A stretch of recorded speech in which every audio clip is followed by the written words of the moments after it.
Kitchen tips. पीठ चाळताना चाळणीत छोटीशी वाटी ठेवावी. पीठ लवकर चाळले जाते. हिरवी मिरची देठ काढून हवाबंद डब्यात ठेवावी. अधिक काळ ताजी राहते. उडीद वडा करताना वड्याचे पीठ पातळ झाल्यास त्यात थोडा बारीक रवा किंवा थोडे तांदळाचे पीठ घालावे.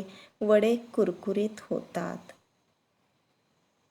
सफरचंदाच्या फोडींवर लिंबाचा रस लावल्यास ते काळे पडत नाहीत.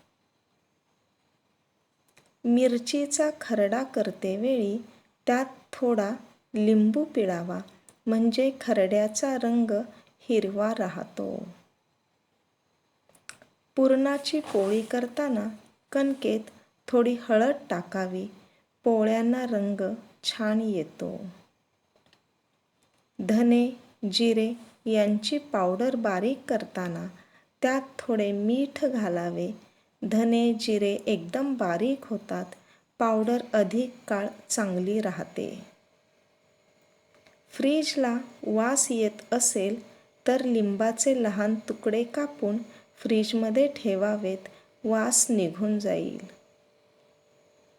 पालेभाज्या नेहमी झाकण ठेवून शिजवाव्यात, त्यामुळे त्यातील जीवनसत्त्वे तशीच राहतात.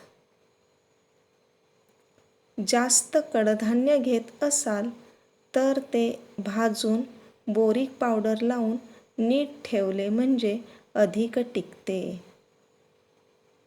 चटणीच्या बरणीत हिंगाचा खडा ठेवावा. चटणी चांगली राहते.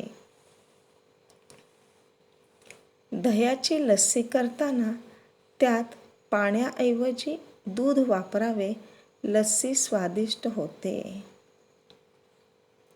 इडलीचे पीठ शिल्लक राहिल्यास त्यात मीठ, सोडा न घालता तसेच हवाबंद डब्यात ठेवल्यास 2-3 दिवस चांगले राहते.